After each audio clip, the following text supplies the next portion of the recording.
Hello, Hello, what is your name? Caitlin O'Brien. Nice. And see here, you used to work at AmeriKids. Yes. How long did you work there? I worked there for 2.5 years. That's a long time to be working with kids. What age group did you mainly work with?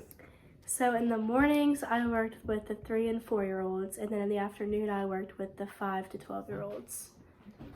And did you teach them, or what did you teach them? So the 3 and 4-year-olds, we taught them stuff like their ABCs, their 1, 2, 3s, mainly the basics like their colors, stuff like that. How do they interact with what you taught them? So we always used to play games. That way they're more interacted with it because they're not going to just sit there and listen to you. If you make them interact with games, they usually tend to learn better. So I would tell a child to go point to something red in their room, and they would get up and point to something red in the room. Stuff like that. Did they interact with anything that you taught them? Did they just pick up and be just start counting by themselves? So it definitely took some time. I would say when we started, we would take a letter. So for instance, the letter A, and we would work on the letter A for about 3 days. And then we would work on the letter B for about 3 days. We just did it over the course of 3 days. It wasn't just one day we learned this, the next day we learned that, because it does take a little bit to memorize 26 letters in the alphabet and all the numbers in the world. So. And they were able to memorize it all? For the most part, yes. After a few months, they got much better at it. What did you learn from teaching children? I took away from teaching children definitely patience and definitely knowing that I wanted to work with kids for the rest of my life.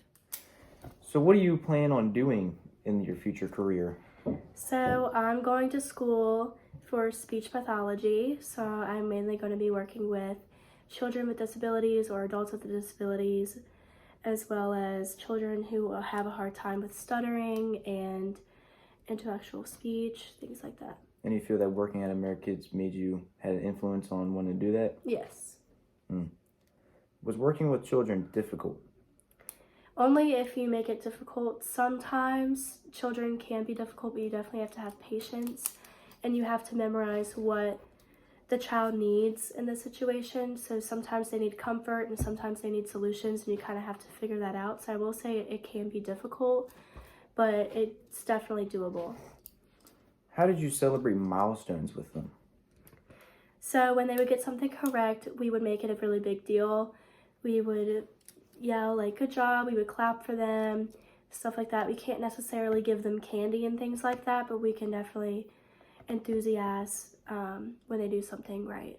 I know you already went over the ABCs, which is a pretty big milestone for a kid learning their first words and everything. Did you have any other milestones?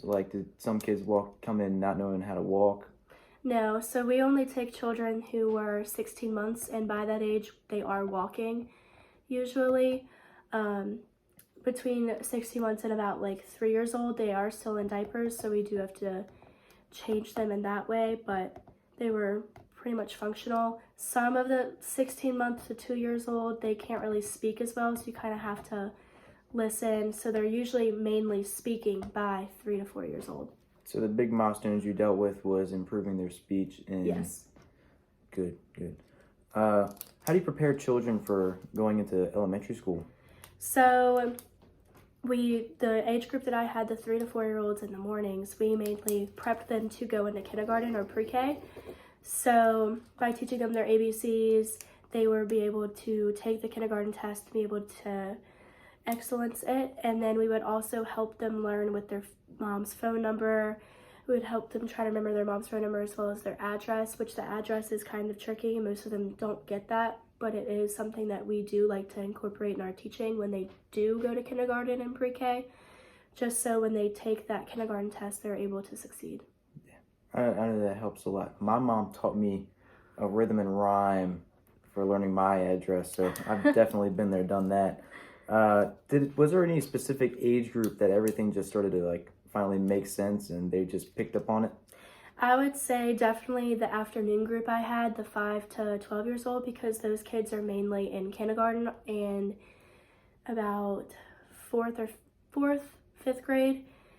So those students or children are mainly usually like if you tell them something they know and they don't question it. Like if I say to stop, they usually stop. Like I don't have to come up with a reason as to why I'm asking them to stop, and they usually know what is right from wrong in that age. So it's easier definitely with them because it's not as difficult with trying to like teach them because they already know everything basically.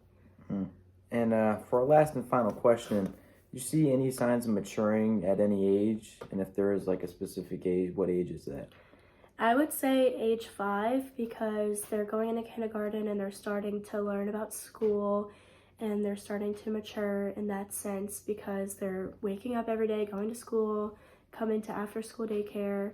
So they're having a routine set, and so they're going to have that routine up until they graduate high school. So I feel like at that age they're starting to mature. All right, good. Thank you for your time.